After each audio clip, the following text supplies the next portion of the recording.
Hello again, I'm Eric Torres, one of the trainers here at CAN TV, and now I would like to talk about the different microphones that we have here in the studio that you can choose from and use in your productions.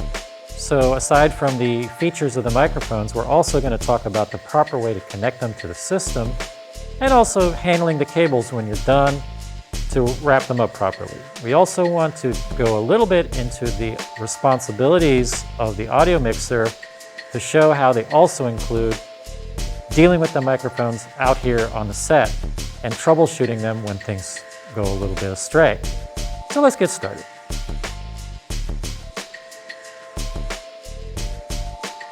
So this is what we call the Stagebox. This is what you hook your microphones into. So if you're using hardwired microphones, you can plug them into this. And then this gets plugged into our system with the Bulkhead, which we're going to talk about a little bit later in this video. There are cables in the back of this that you use to do that. So you can wheel this around wherever you need it and position it there, and then all you have to do is find a place to plug that orange power cable into. The other cable is a data cable, and that's how the sound you're plugging into this makes it into the control room and gets recorded. Feel free to put this anywhere you want to in the studio. The cables are long, so situate it where you want to, and then plug your microphones into it. So there's a row of inputs here. There are 8 in total. They all have what you call phantom power. Phantom power is the supplementary power that certain microphones need to function. If you don't need phantom power, it's not a problem. If it's a dynamic microphone, phantom power automatically is canceled out. So just feel free to plug into any of these 8 inputs that have corresponding faders on the audio mixer. So plug in. You can also take sound out of this Stagebox. If you need to have sound going into another system, like if you have your own mixer, for example, maybe you've got a band, you can take an output out of one of these. You can also plug that into stage monitors, so you can monitor your own sound and hear what that music is sounding like. Now, one thing you do have to make sure you do is to make sure that both power buttons are turned on. So this one is obvious because when it's off, it's dark. When it's on, it's lit. The other one, not so obvious. This one, down is off, up is on. So both switches need to be on for this to work. Now, when you position this where you need it and you don't want people moving it around, you can just push one of these flanges on these wheels and lock it into position so it's not moving around.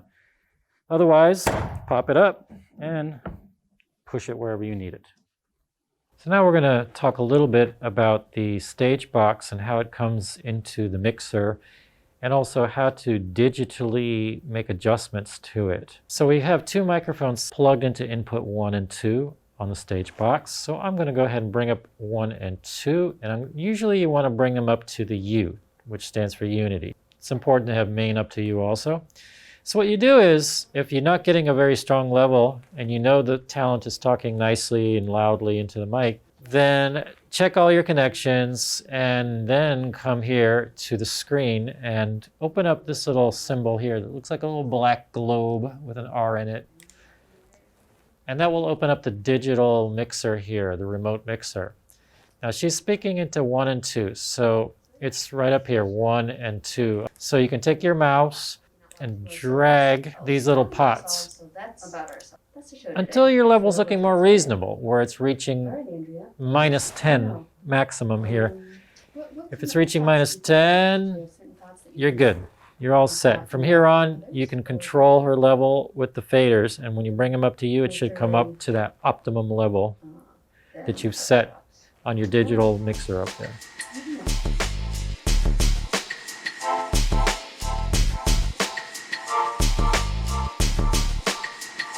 Okay, so now I'm going to start with some of the hardwire mic choices that we have. Over here we've got a 1777A. This is a cardioid pickup pattern. That means it picks up pretty well out in front of it, but it doesn't pick up much from behind it. It's an area roughly like this. It's like a heart-shaped pickup pattern. This is a condenser microphone. So it will give you good, rich audio, give a good representation of your audio. So this is good for nice voices, so singing voices, for example. This will pick up all the nuances, the richness of their voice. It's good for several people to share as well, since it does have a slightly broad pickup pattern. Next to it, we have an SM58. The SM58 is also a condenser microphone, and again, that means that it does pick up a lot of the sound spectrum, a lot of the lows and the highs, so nice quality audio. And it has an omnidirectional pickup pattern, so it's good for a broad area. You have to be careful with these condenser mics with handling them, because it can pick up the handling noise. We have an RE15, which is a dynamic microphone, meaning it doesn't need phantom power, but we're not going to worry about that because our Stagebox will cancel out that power. It generates its own power, generates its own signal. That's what a dynamic mic is. It's a simpler mic. It's a mechanical mic. It vibrates and it generates electricity. So it's rugged.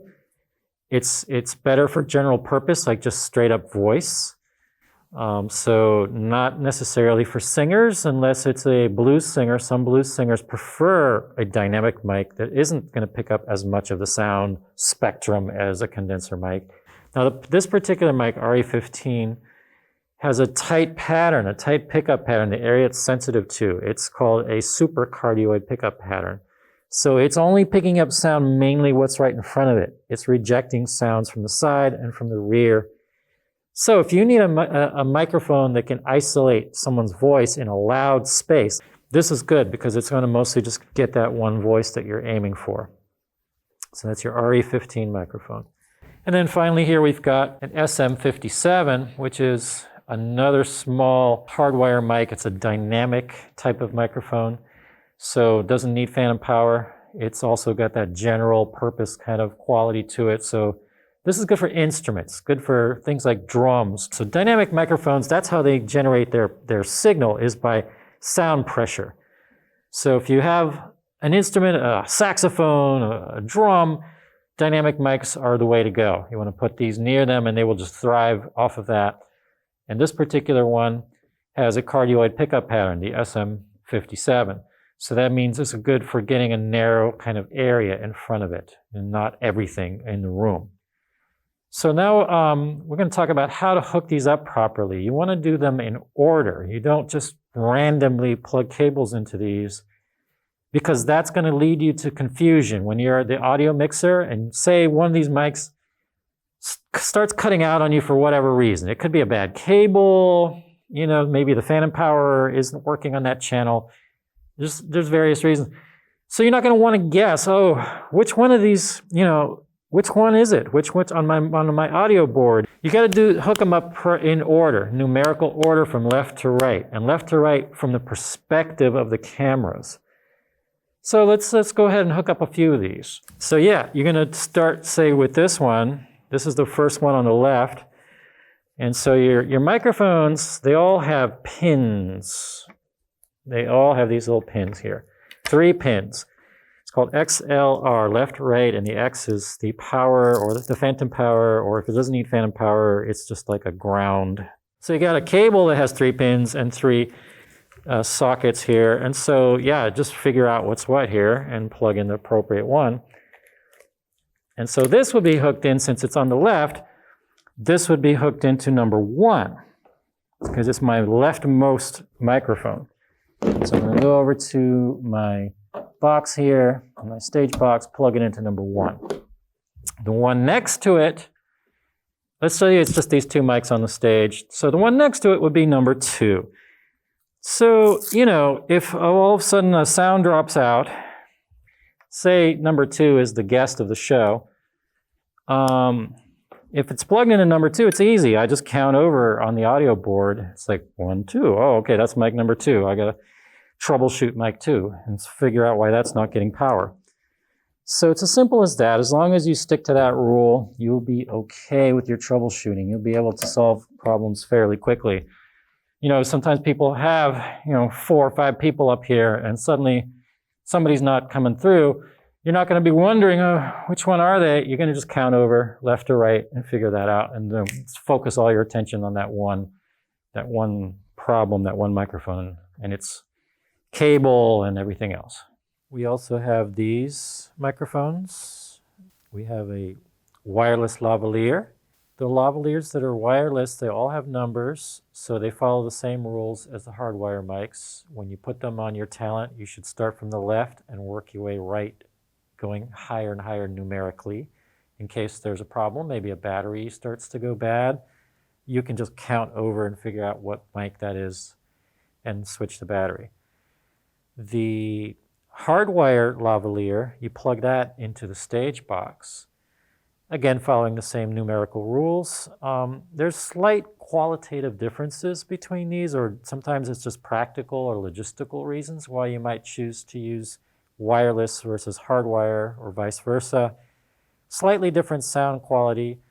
The wireless, they sound a little more sterile, a little more digital.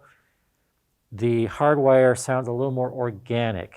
You know, just a little bit of a sound difference there. Some people prefer that more organic sound. Also, you know, it depends on how many people you have on your set. You know, you may need more mics, and so therefore you might need to use a combination of the two. The other mics we have here, this is called a PZM, and it's like a flat plate type of microphone. It's good for putting on a surface, like putting on the floor, like for things like tap dancing, you know, step dancing, tap dancing, things where you want to actually emphasize those sounds, pick up those sounds. You just put it on that surface and it'll pick up everything in the area.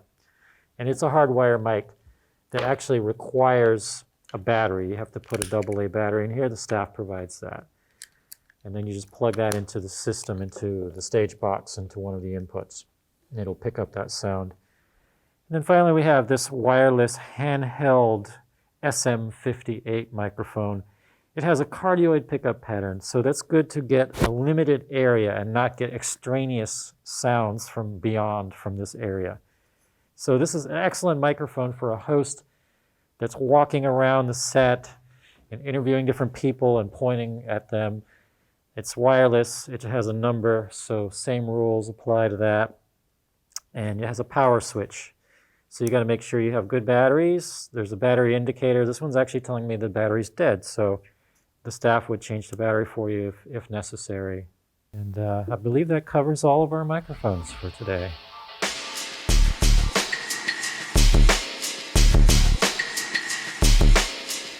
So now we're going to talk about the bulkhead. That's what this box here on the wall is called, next to the door. It has a lot of outputs and inputs on it. So you can plug things in, you can plug things out. So starting on the left here, video. This whole section deals with video signal. These are outputs, these two here. So you can plug a cable into this. It's called a BNC cable. It fits on and twists and it'll connect it to it. So you can channel whatever signal you want to from the control room out to these using the router. So for example, you might want the people on the set to see the program that you're recording. So you can send the program out to these and connect one of these to the monitor so that they can see the program. So those are your outs. Below that you have two video ins. The video in means you can put video into this from something such as a laptop. So if you bring a laptop that has an HDMI output on it, we can actually make it connect to this. We have a little box that can transmit the signal into here.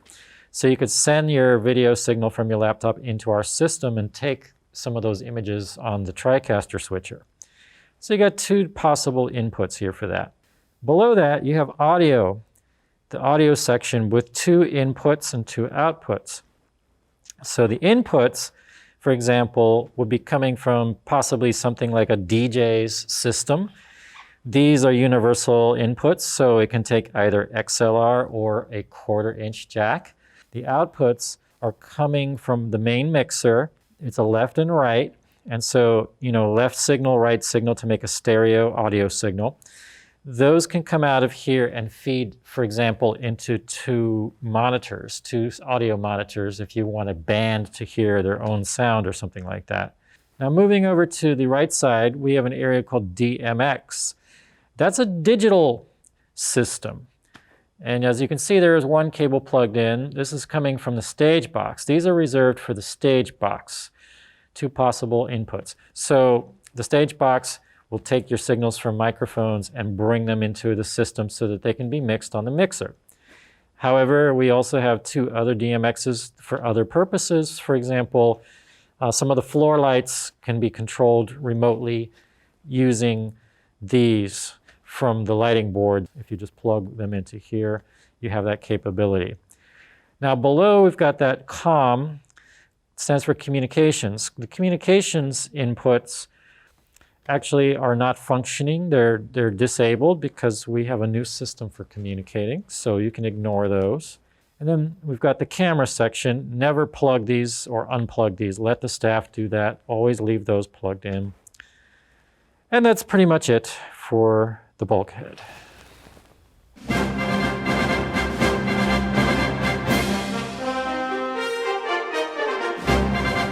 Howdy again, y'all.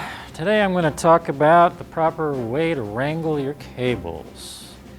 You've got the good way and you got the bad way. So when you don't do it right, this is what happens. You're going to run into trouble. You're going to try to use your cable, and first of all, it's like, oh, what's going on? Oh, shag. Oh my. All right, this one wasn't too bad, but sometimes it can take you, 3 or 4 minutes just to get this thing loose. So be sure to wrap them right, and plus it'll last a lot longer if you do. So let's see what we can do here. Get this situation under control. So before you get your show up and running, pull out your cables. Get rid of all your knots, all your kinks. Just get it all loose, get it all nice. Spread it out. So I'm right-handed, so I'll put my left hand out. If I was left-handed, I'd put my right hand out. Doesn't matter. So I put my left hand out with my thumb up. I drape it across. You're gonna take your other hand, it's gonna be facing you. You're gonna take the part of the cable that's out to the world, further from you. You're gonna grab about 3 feet of that. You're gonna come up, away from you, up, come down, park it on your hand. Get about a foot circle there, foot across, foot diameter. That's your first move. And your next move is a hand away from you. Hand away from you on the inside of this cable, this inside part that's facing your body. You're gonna grab that. You're gonna twist it towards you. Twist it towards you, it crosses. And you're gonna park it on your hand. If there's any twisting, get rid of it. If there's any kind of back twist like that, twist it out. Get rid of it. Okay, make sure it's flowing nice away from your thumb, further from your thumb. Then you go back to the first move, the A move. Your hand facing your body again, on the outside again, grabbing that. I'm twisting as I'm letting the cable do some of the work here. The cable wanted to twist, so I let it twist. Tell the cable you're the one in charge. You're the one in charge. Don't let the cable take over. Don't let the cable tell you what to do. You tell the cable what to do. Now I think that was A, so I'm going to B now. B. Now back to A. Now back to B. Now back to A. And there you go. It's nice. Now let's see what happens. Let's see if I did a good job. So I'm going to come like this. I'm not going to whomp it out because I don't want this cable hitting the ground hard. Delicate. Treat it nice. So let's see if I can do this right. Let's see if I wrangled it good. Okay, here we go. Yeah, look at that. Nice. Came out, no kinks, no tangles, no nothing. It's clean, it's ready. So that's how you properly wrap your cable. And it will last longer if you do it like that.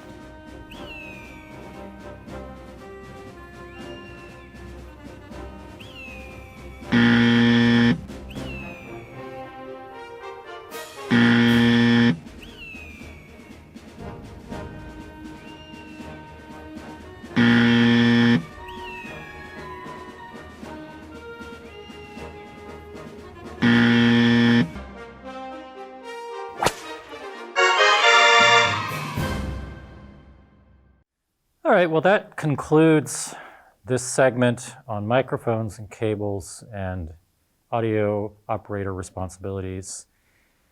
We covered a lot today, but as long as you are organized, do things systematically, think with your ears, you'll be fine with your audio. Thanks for watching.